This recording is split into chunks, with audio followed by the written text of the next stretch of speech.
Hey friends, it's Missy again. Thanks so much for stopping in today. I'm back with a new layout and video for Hip Kit Club, and I'm using the 2020 November kits, which are the Christmas kits for this year. And I'm going to start with a cut file, and I don't know if you can see it, but it's cut there still on my sticky mat, and I use some textured white cardstock, and it's this really pretty wreath with berries on it and this really big bow at the bottom. And so I went ahead and cut it, and I do coat this cut file with clear gesso. I accidentally deleted that footage, but I did do it. So before I add anything to it, it does have gesso on it. So I'm going to be using a couple of different products here. This is the powder that we get in the color kit this month. It's from Nuvo, and it's the color Jade Fountain.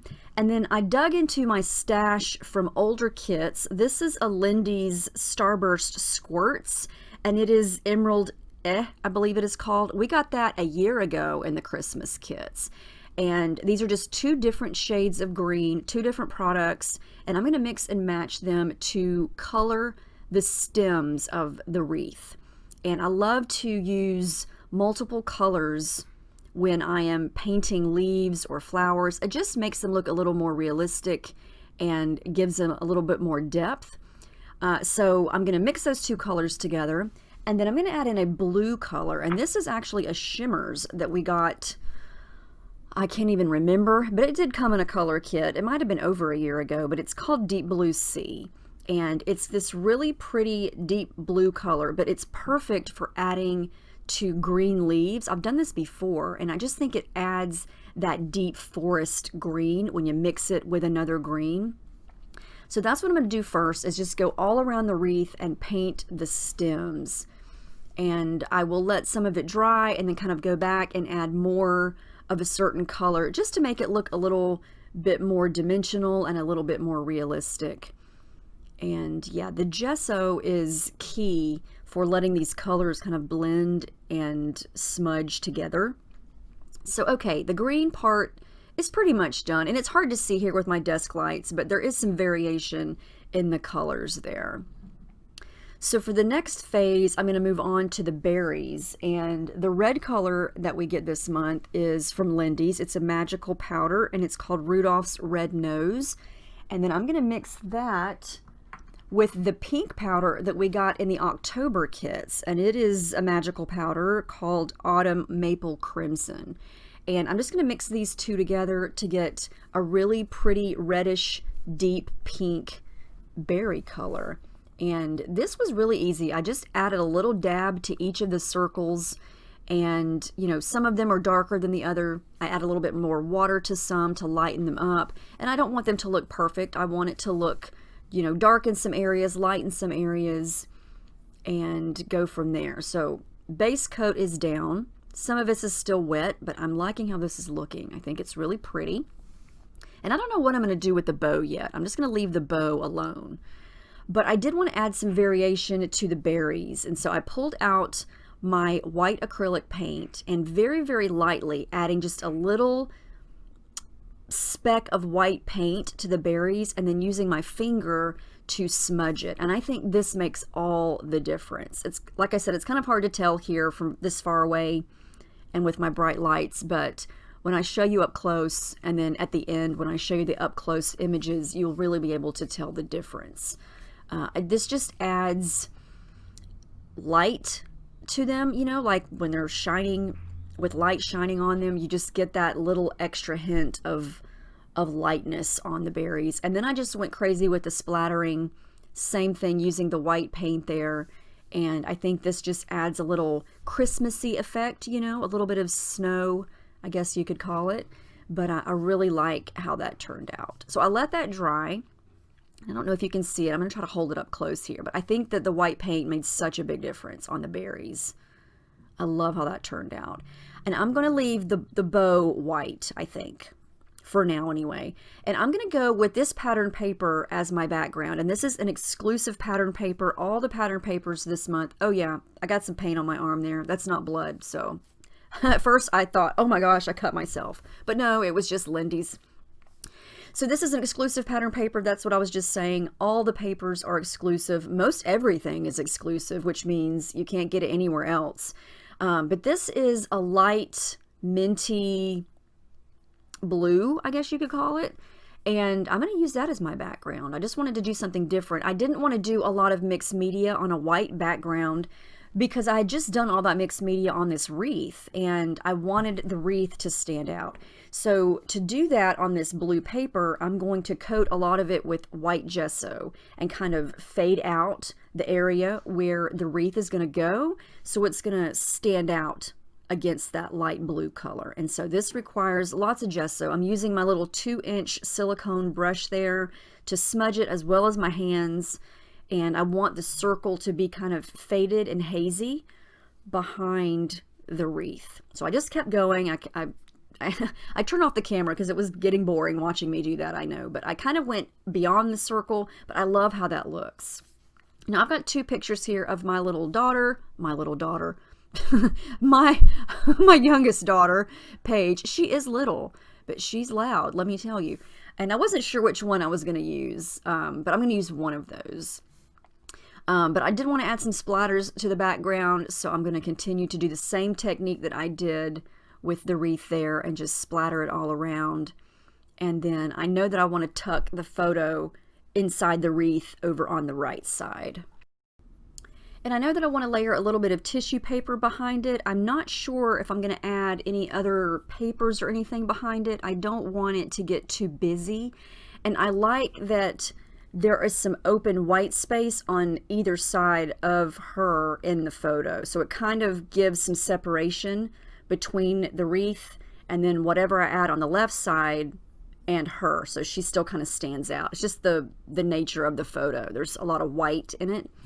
But I like that she's wearing red and white, and she's got the Santa hat on, and it just kind of matches the colors and everything. And then I just started going through all of the embellishments here. There are a ton of embellishments. We've got cardstock stickers, we've got puffy stickers, chipboard stickers, die cuts, everything you could imagine. And I just started picking out things that were cute, that matched, that I felt like I could kind of create this little scene to the left of the photo there. So I've got a chipboard tree, a puffy sticker that's a little pink present. The mice are so cute. I'm going to use both of those little mice, and then a house.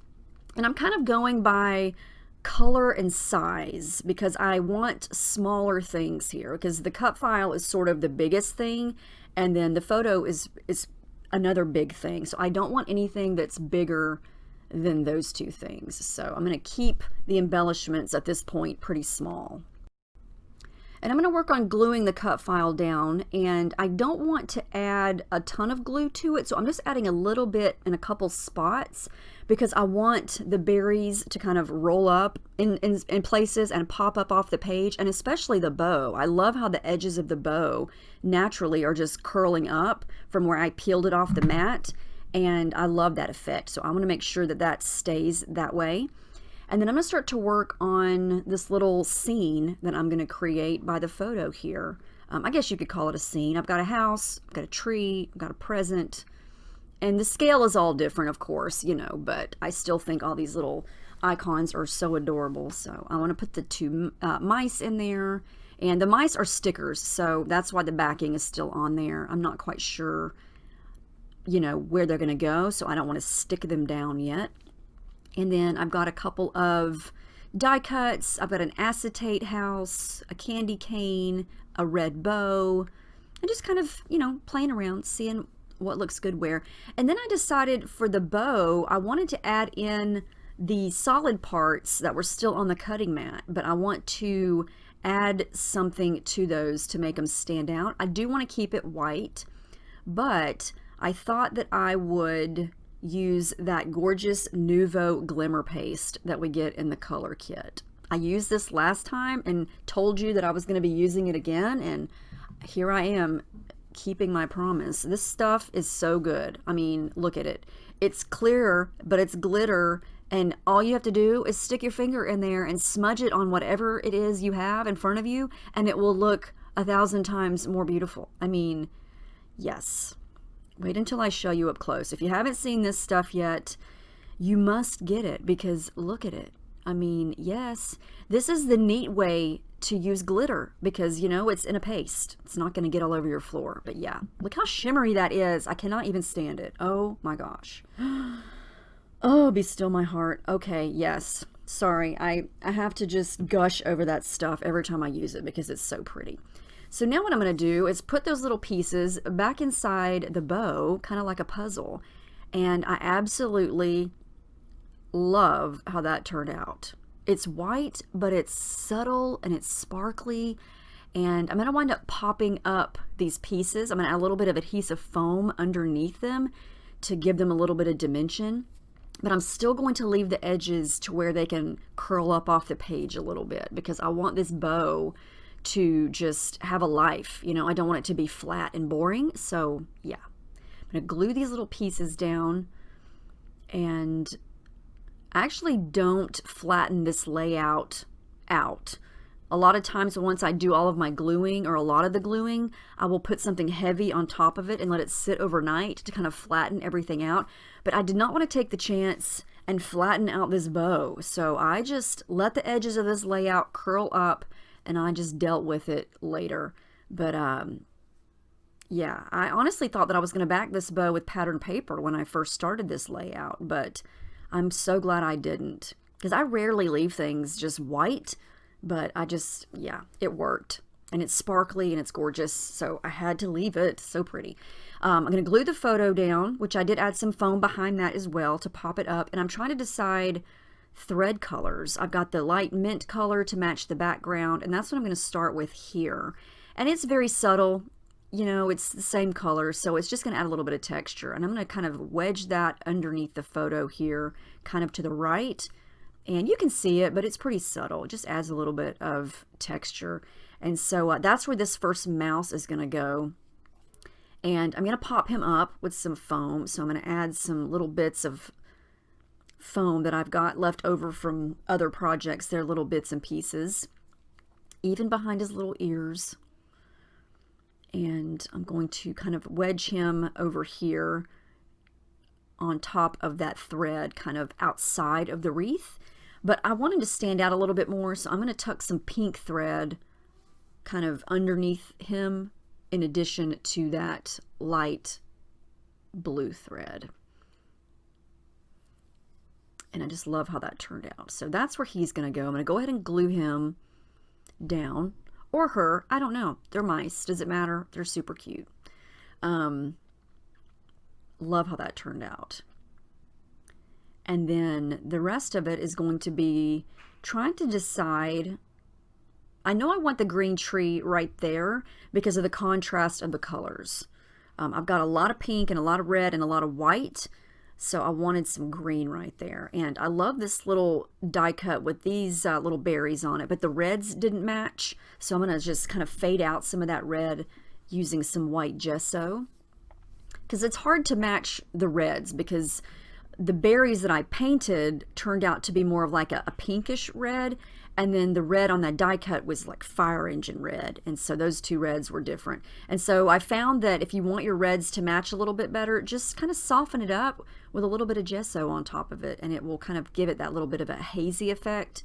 And it will make them match just a little bit better. And even if they're not the same exact color, it's okay. But it will make it a little bit closer. So I'm going to pop this little house up and then start to glue all of that down. I've got that little acetate house right there that you can see through, but it was pretty much a color match to the background, so I just left it alone. A lot of times if I'm using a die cut like that you can see through and I don't want the color to change, I'll put some white cardstock behind it, but in this case the background worked, so I just left them as is.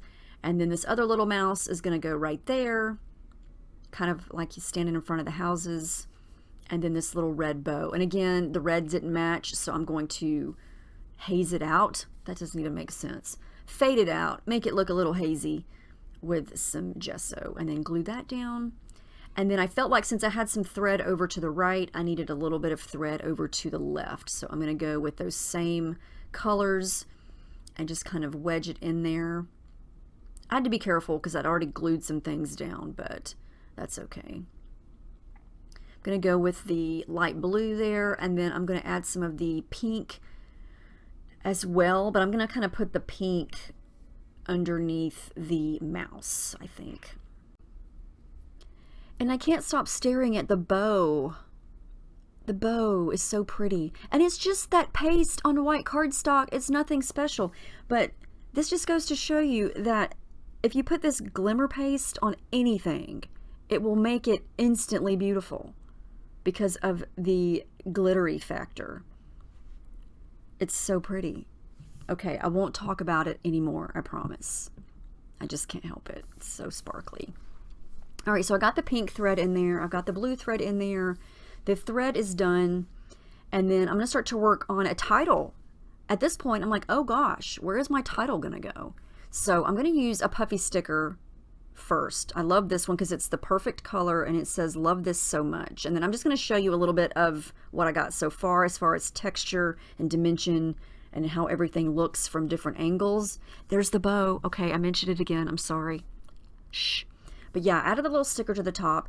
And then we're going to change some black alphas here. I decided to go with Ho Ho Ho as my title, but I didn't want to use black letters because there's nothing black on this layout, and I felt like the black letters would kind of look out of place because they would be so dark. So here's what I do when I have letters that are the wrong color. I change the color. So I'm going to add a couple layers of white gesso, surprise, surprise, and I'm going to keep adding it until these letters are white. And I let the layer dry and then added some more, let it dry. And here was an experiment. I pulled out the Nouveau crystal drops that we get in the color kit, the soft pink color that is called Shimmering Rose. And then I stuck my finger in Rudolph's red nose, Rudolph's nose red. Ooh, I said that backwards. And just kind of started seeing if I could color these up with the powder. And I mixed these two products together and it worked great. I didn't even have to add any water to the powder. I just used the Nouveau drop there to kind of give it some texture, and voila. You would never know that these letters were once black. And I think the reddish pink color looks a lot better than the black would have, just because I don't have really anything that's that dark. And I'm just going to kind of put the letters up here above the photo because I felt like I didn't really need a big title. I did not want to put it on top of the bow, and I just didn't really have any other place to put it. So it's a small title and it works. We're going to go with it. I did glue those letters down because they did not want to stick to the gesso. So I did add glue behind those. But yeah, that's an easy way to change the color of alphas if you don't like the color that they are. So just another way to change it up and make it your own. I decided that the background needed more white splatters, so I'm going to go back to my white acrylic paint with my bigger brush this time. And if you want bigger splatters, just hold it up higher and then squeeze the bristles with your other hand until a big blop drops down. And there you go, instant bigger blops of your paint. So I did that with the white. Let it dry, and then I'm going to add in a couple more things. A little leaf sprig there, and then this little pink sticker that says cherished. I'm going to try to stick that somewhere. And then I just said, okay, it's time to stop with the embellishing because you got enough. You don't want to overdo it. You don't want to make it look too busy. And it looks good the way it is, I think. So I'm going to make sure those stickers are glued down. And then all I have left is the journaling, and I'm going to do that over to the right underneath that little mouse, and I'm going to use my ruler there to draw in some lines because I want it to be nice and straight. And then instead of using my gold metallic pen, I'm going to use my silver metallic pen. It's just like the gold one, except it's silver. And then that is going to wrap it up. Here comes the final picture. That's the final layout. I really love how this turned out. I love this cut file, and the products were really fun to use to paint it and color it up, and especially the bow. But here are all the close-ups, how cute the mouse is. You can see all the berries here up close. Oh, there's the bow. I left the actual cut file blank, but I did add the paste to the inside pieces. But I think the white paint was perfect for the berries. I think it made such a big difference. And yeah, all you have to do is add a little bit and just smudge it with your finger, and that's all it took. But here you can see all the dimension from the adhesive foam that I used, how the bow kind of curls up, and then how the berries kind of pop up off the page. But yeah, and then there's the black alphas that I colored up. I hope you guys enjoyed this. I hope you got some ideas from it, and let me know if you have any questions, and I will see you in my next video. Thank you for watching.